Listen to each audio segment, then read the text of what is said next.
5 सितंबर को ही क्यों मनाया जाता है शिक्षक दिवस? जानिए इस दिन से जुड़ी रोचक बातें। भारत में हर साल 5 सितंबर को शिक्षक दिवस के रूप में मनाया जाता है।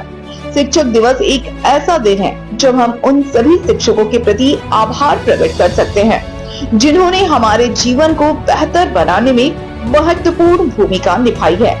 इस दिन को मनाते हुए हमें यह भी याद रखना चाहिए कि शिक्षा ही वह माध्यम है जो हमें एक बेहतर समाज और उज्जवल भविष्य की ओर ले जाती है। 5 सितंबर को शिक्षक दिवस के रूप में मनाने का कारण डॉक्टर सर्वपल्ली राधाकृष्णन के महान व्यक्तित्व और उनके शिक्षण के प्रति समर्पण में निहित है।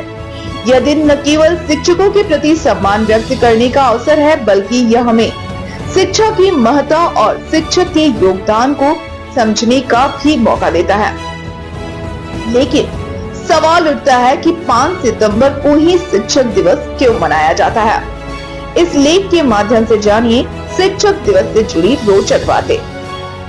5 सितंबर को ही क्यों मनाया जाता है शिक्षक दिवस? 5 सितंबर को भारत के पहले उपराष्ट्रपति और दूसरे राष्ट्रपति डॉक्टर सर्वपल्ली राधाकृष्णन की जयंती के रूप में जाना जाता है। डॉक्टर राधाकृष्णन एक महान शिक्षक, दार्शनिक और विद्वान थे। उनका मानना था कि एक शिक्षक का योगदान समाज के विकास में बहुत महत्वपूर्ण होता है। उनके छात्रों ने जब उनसे उनकी जयंती मनाने की इच्छा जताई तो उन्होंने कहा कि उनकी जयंती को शिक्षक दिवस के रूप में मनाया जाए।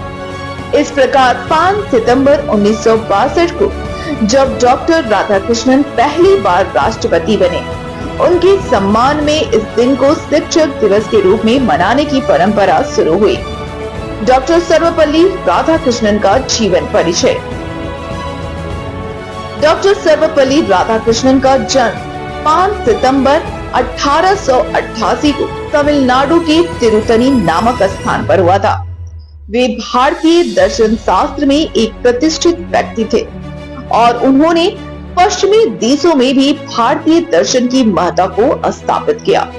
उनकी विद्वता और शिक्षण शैली के कारण वे छात्रों के बीच अत्यधिक लोकप्रिय थे। उन्होंने ऑक्सफोर्ड विश्वविद्यालय में भारतीय दर्शन पर व्याख्यान दिए और कई पुस्तकों की रचना की। उनके योगदान को देखते हुए उन्हें 1954 में भारत रत्न से सम्मानित किया गया। 5 सितंबर को ही क्यों